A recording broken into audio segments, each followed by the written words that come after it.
At the end of each interview with one of our professors, I said, "You've been designated by the teaching company as one of the great professors. How did you achieve greatness?" Not surprisingly, they responded by blushing, which may suggest that the great teachers have in common an appropriate sense of modesty and humility. But when I pushed them, they went on to describe their love of the work, their sense that it can always be improved, their enthusiasm for communicating what they know to their students, and their feeling that it's the best possible life they could be leading. Not all of them agreed that teaching was an art. Even though this course is called The Art of Teaching, there was some question about whether that's true. Some of them proposed of thinking about it rather as a science or as a craft. We speculated together about whether great teachers are born or made, and the degree to which it's something fortuitous, or rather something achieved through practice and hard work. As with so many aspects of this course, we never reached a consensus on all themes, though there was enough in common for us to be able to at least sketch the anatomy of a great teacher. First of all, the great teachers think of their work more as a vocation than as a job. I felt it was my mission. I felt it was my mission in life. The first lecture I ever gave was at Yale, and the year after I graduated as an undergraduate, I stayed to be a teaching assistant for a professor who'd become my mentor, Donald Kagan, and he gave me a chance to stand up in front of the class and talk about ancient Greek ships and the impact that the fact that the Greeks were seafarers had on their culture and their society. And I felt instantly at home on that platform. This is certainly a feeling that I share. Very early on, as a boy in school, I used to daydream about being a teacher and recognize what fun it could be under certain circumstances. I mean, it's certainly true that at the same time I was dreaming about being a professional football player, which in England means soccer. I was dreaming about being a train driver and an astronaut and so on. But gradually I began phasing out some of these less likely fantasies in favor of others, but never did lose the interest in teaching. And I think early on I got into the habit of thinking about teaching while I was a student and becoming aware of what my own teachers were doing well and badly. And I can remember having daydreams in which I imagined groups of people to whom I was explaining things. In other words, I was holding class before I'd actually got any students. The great teachers are happy to be in the company of learners. This is perhaps one of the most decisive points of all. They want to be there. All the teaching company professors I spoke with enjoy being among the students and regard class time as among the best moments of their working lives. None of them regards it as in any way a chore. Although I should add that in this respect they're lucky. None of us has to teach so much that we're overburdened by it. We teach periodically, often just 2 courses per semester, and therefore it remains a pleasure rather than a burden. All of the teachers I spoke with worry about their students' welfare. They take pleasure in their students' later achievements, and they thoroughly enjoy the challenges that teaching offers. I care deeply about the students, and I think that one of the most important things you can do is communicate that caring to the student. I think one of the things that motivates students, one of the things that's a hook for the student, is for them to genuinely feel cared about. I love teaching. As a child, I remember in 7th grade, I got hired by a 6th grade neighbor to come and help her with math problems, and I just got a great deal of pleasure out of doing this. Over the years, I began to understand that there were aspects of teaching which were personal pleasure for me. The challenge of the teaching is extremely stimulating to me. It's intellectually stimulating to try to think about, well, how could I present this material? How could I help somebody make sense of this? So I'm getting joy out of coming up with presenting ideas. Another characteristic of all the professors I spoke with is that they were exposed early in life to excellent role models. Many of them come from families that were already involved in education. Again, I can say a word here about my own experience. My father was a high school physics teacher, and we talked about education at home really almost every day of my own childhood. My father would speak dismissively of certain teachers who were negligent or careless or who simply hadn't learned how to handle their classes properly. And as I look back on it, he must have been creating in my own mind a picture of the sort of qualities a good teacher ought to have. Now, ironically, in those days, he tended to denigrate everything except the sciences. He was violently partisan on behalf of the sciences and against the arts and the humanities. I was able to break from the mold, at least to the extent of becoming a history teacher, but maybe that's where my rebellion ran out. Since then, I've converted him, and he's become an avid history reader as well. Among our professors in this course, Scott Page is the son of 2 teachers. And in an earlier lecture, you heard John Hale describe the school that his grandmother conducted in her home. So for many of us, it's in the blood. Besides, most of us were inspired by particular teachers or schools whose example we sought to follow. When you think back about your development as a teacher, would you say that you've modeled yourself on the best teachers that you yourself studied with as a student? Yes, absolutely. Although I've tried to temper those models with the changing times and with an understanding of the fact that I'm different than those people were. I was very fortunate to have some outstanding undergraduate teachers when I was an undergraduate, and then when I was a graduate student, I was fortunate to work with a professor who was known as an outstanding undergraduate teacher. And so on both levels, as an undergraduate in a classroom or as a graduate student working with a professor teaching an undergraduate class, I had extraordinarily good models. But both of those people were different than me. And as I became more comfortable with who I was, I layered my own personality onto what I had taken from them as very positive models. I went to an elementary school in New Albany, Indiana, very enlightened, which insisted that every class from 1st grade to 6th grade write, produce, and act a play for the entire school each year. And that meant that each of us was 6 times in our elementary school years up on the stage, rehearsing. There had to be lines for everybody. Nobody could hide behind the scenery.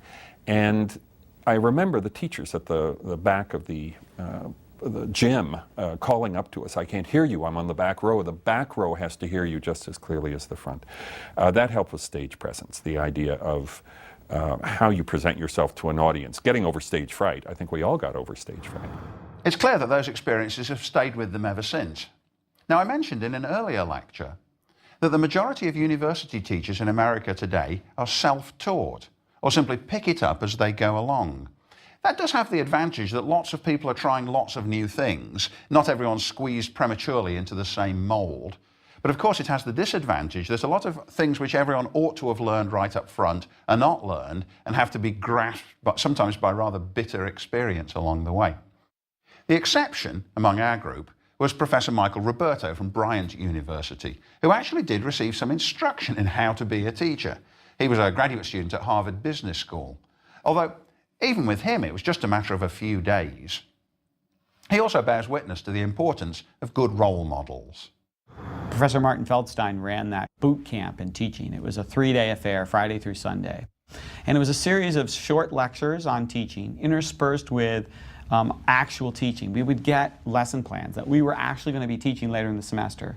We would have to prepare them, and during this weekend, we would be teaching pieces of the lesson plans to one another and then videotaping them. And then experienced graduate students and professors would be helping to sort of break down the tape, if you will, with us. So that was very useful. And then when I joined the faculty at Harvard Business School, there's a lot of sort of apprenticeship going on. So not formal classes in how to teach, but a lot of senior faculty coming, observing you in the classroom, and then sitting with you afterwards and commenting on your teaching. And I think that apprenticeship model, very valuable when you think about how to become a better teacher. Great teachers are self-critical, demanding of themselves, and eager to carry on improving. They encourage colleagues to watch them teaching and to offer constructive criticisms. For 5 years, I was the director of Emory University's Center for Teaching and Curriculum before the financial crisis of 2009 led to its being closed. One of the services we offered was visitation by master teachers. This is how that scheme worked. People who'd won teaching prizes over the preceding 10 or 12 years, I invited them to join a group called the Master Teachers, and most of them were happy to do so. Then, if any member of the faculty wanted someone to watch their class, I'd give the person making the request a list of our master teachers, and they would call the master teacher they wanted to have come into their class. This way, the whole thing remained anonymous. Usually what people wanted was somebody from a different department, so that it wouldn't be someone who was later on going to be evaluating them for promotion. So the master teacher would go along to a class and watch, and then meet the teacher and say, all right, here's what you were doing well, and here's what you were not doing well. Here are ways in which you might experiment and try to improve. And then sometimes the very next class or a few weeks later, they'd go again and work confidentially with that person to systematically try to improve their teaching. And from nearly everybody who entered the program, I had positive reports of the fact that once you start doing this kind of thing systematically, it works very well and improvements really do happen. It was striking to me that some of the best teachers at Emory asked for visitors again and again and never became complacent. The sad part about the program, ironically, was that the ones who needed it most were among the least inclined to ask for help. The only exception to that rule was when they were people who hadn't yet got tenure. They were on tenure track but were teaching very badly and knew it and were afraid that unless they asked for some help, they really were not going to get tenure at all. But it was clear to me who was teaching well and who was teaching badly, and it was a source of lasting regret that we weren't able to offer more help to the ones who needed it most. The centre had no coercive authority. We merely offered the service, and then faculty members availed themselves of it if they wanted to. The best teachers watch other teachers at work and try to adopt their colleagues' most effective techniques. I think it really helps to be willing to go out and observe others teach and have them observe you. If you want to be better as a teacher, I think ultimately you have to be a sponge for great ideas, soaking up ideas on what works. What are other people doing? You have to sort of be willing to basically beg, borrow, and steal the best practices that are out there all the time and try new things. You will fail sometimes. You will try things that don't work for you. They worked for Patrick, they don't work for Mike. I visited many colleagues' classes over the years, sometimes because I just wanted to see what they were doing. I'd heard that they were experimenting with certain kinds of innovations. And sometimes because I'd been invited. I was a member of this master teachers group, and when usually junior faculty members requested me to go along, I was happy to oblige. And there's no question that I've constantly been picking up good practices. This is an area where imitation is the sincerest form of flattery. Incidentally, that leads me to a digression. Plagiarism is one of the characteristic hazards of academic life, and there are very, very strict rules against claiming as your own the research and writing work that others have done. But I think that in the teaching world, a completely different set of rules apply. If you see another teacher doing something well, it's courteous to say to them, I'd like to start using that technique as well. And in those circumstances, normally the other teacher says, oh yes, of course, I'd be delighted to have you use the technique, since it's no discredit to them that you've picked up their technique. On the contrary. So, whereas academic plagiarism of research is strictly forbidden, in the matter of teaching, it's very much encouraged.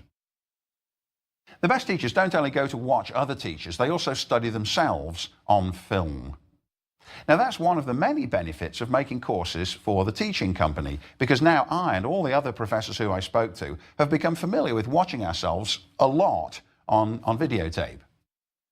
I have gotten the opportunity to have myself filmed, including a course for the teaching company, where it's always very educational to see yourself on film and to look very squarely at it and ask yourself, what are you doing that's effective, what isn't? So for example, I tend to put a lot of energy into lectures, but I learned early on that you can dance around stage too much. You know, it can be distracting.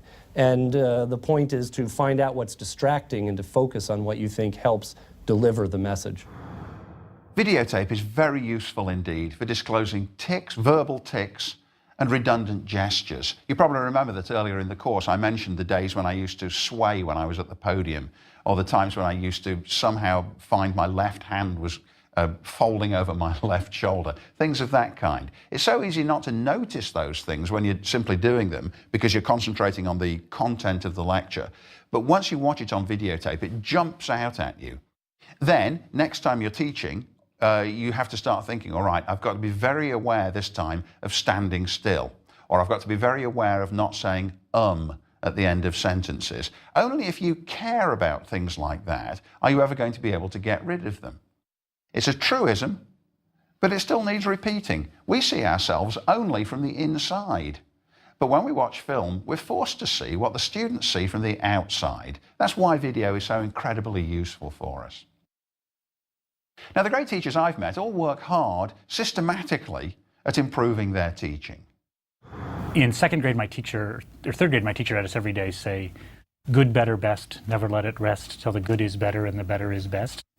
I don't know anyone who's a good teacher who doesn't implicitly sort of live by that. I mean, who doesn't really work incredibly hard and really think very, very deeply about, how to do a good job. I think you just can't mail it in. I mean, even the people who we think of as, great performers, at the end of the day, they work incredibly hard at making sure their lectures are organized and they know what material they're going to get across. And the second thing is, you've got to like your audience. I mean, you've really got, if you don't care about, if you just think, I'm a great teacher, watch me be a great teacher, but you don't care about the people you're teaching, you're not going to be a great teacher. So, because they can smell it a mile away, especially undergraduates, right? So I think that those two things, they've got to know, you've got to really bring it. Like anything else, success comes from hard work, and you've also got to care about what you're doing and care about them. And if you do those two things, I think you get better.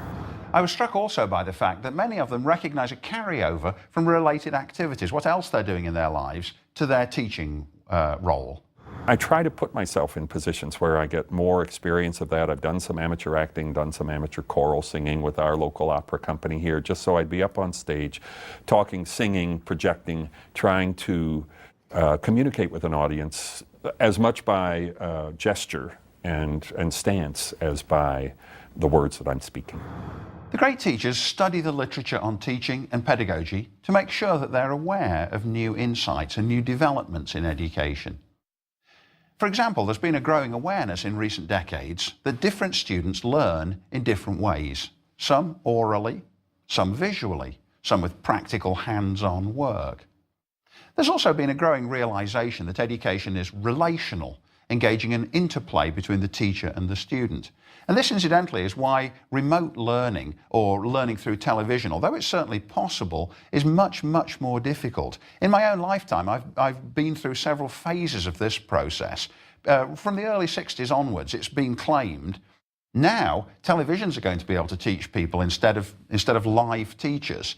But actually, each new generation of teaching machines has turned out to be not particularly successful because, of course, the relational element is completely missing.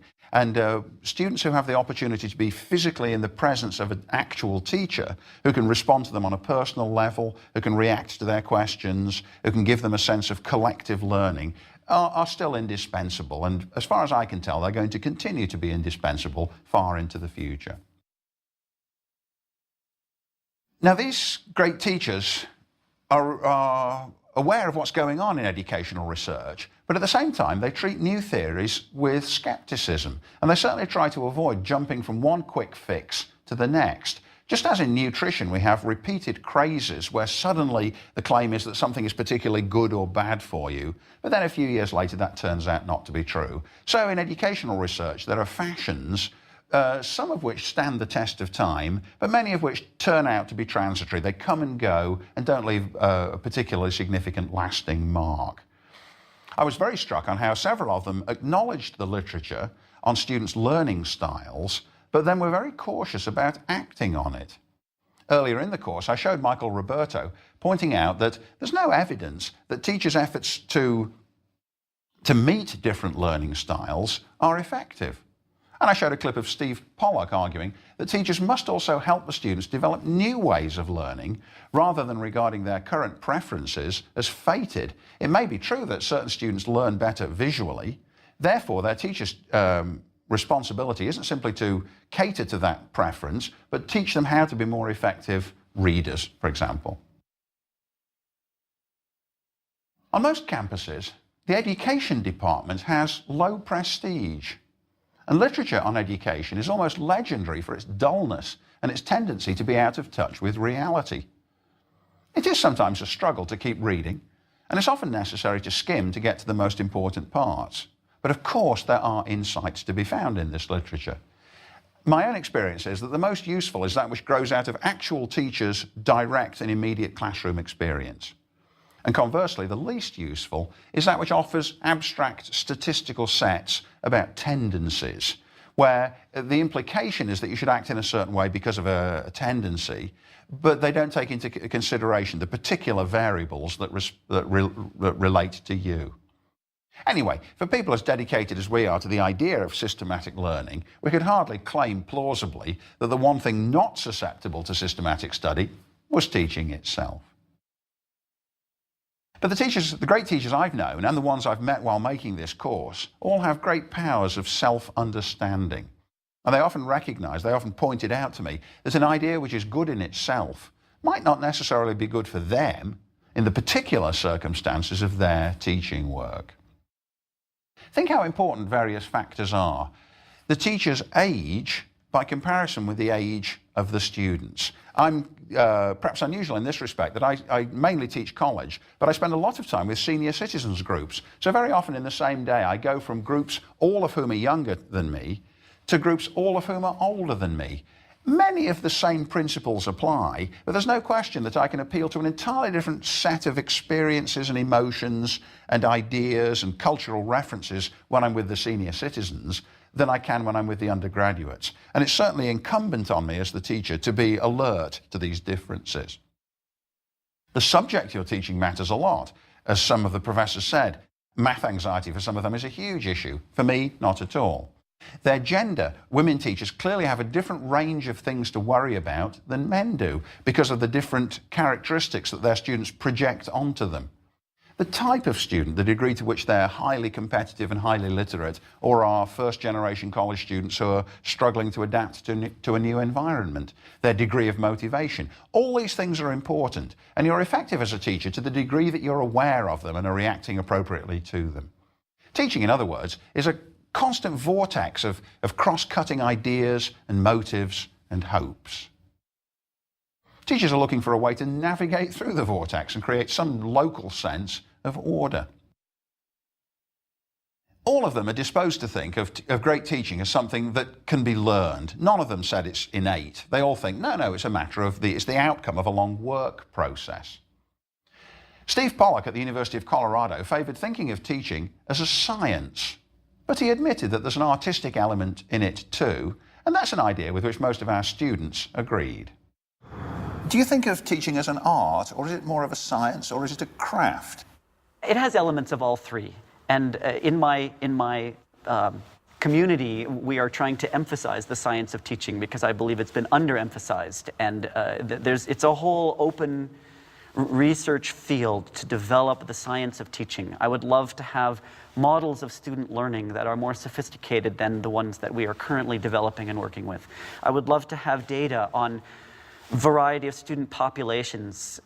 So I think there are so many ways in which a science of teaching is going to improve all of our abilities. There is an innate kind of natural gift to be a teacher, but I do think every teacher can enhance on certain skills to improve themselves as teachers in general. I can't dismiss the art of teaching. It's kind of obvious when you watch people that some people are just more comfortable in the classroom, some people are more naturally engaging. I think some people are born with it. They're really born with a sense of the charisma and the passion for the subject. But I shy away from the idea of the art of teaching because it carries to me connotations of magic and something that you've got it or you don't. And I don't believe that teaching is just magic and that you have it or you don't. I think that you can develop your skills. Of course, artists can develop their skills as well, but still there's this connotation about art that you're either a great artist or you're a duffer, and you know, you can always take more art lessons, but I'll never be an artist. I think that's correct. There's the implication also, isn't there, in science, that if the experiment is done right, anybody can do it again. Whereas with Rembrandt, he alone can do it. I agree. I think that's essential. So with the science of teaching, we are trying, it's clear that some teachers are more effective. We can make measurements and look at student learning gains in different classrooms, and you'll see different outcomes. And then you can ask yourself, was it art, or was there some set of tools and methods and questions and activities which the teacher took advantage of? It's so interesting, isn't it, there, to see Steve Pollock, whom you might think of as a born teacher, strenuously denying that is in fact the case. The students themselves like the idea that there's an innate gift for teaching. All of them seem to agree that to some extent certain temperaments are predisposed in favour of it, but then the good ones are going to carry on working on it anyway. The best teachers are eager to meet or exceed their students' expectations and take criticisms to heart. Steve Pollock also told me that when at the end of the semester he reads his student evaluations, he takes the negative ones, as he put it, 50 times more seriously than the positive ones, and really struggles to find ways to respond to the criticisms that some of his students have made.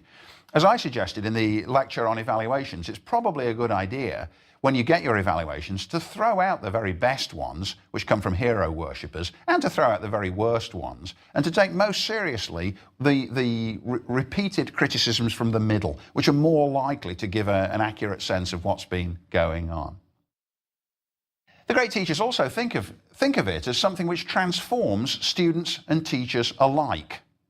Good teaching is a teaching in which both the teacher and the students are very satisfied with what's happening. And great teaching is where both the teacher and the students are learning from what's happening. And I think this is the essence of what great teaching is about, is that the students are learning, they're developing, they're becoming members of a new community, that doors are being opened for them that were not open before. This is what great teaching is, and it's an outcome. It's not a process, it's not a thing that the teacher does, it's the outcome of the classroom. My own experience is that at its best, at its greatest moments, teachers offers us moments of transcendence.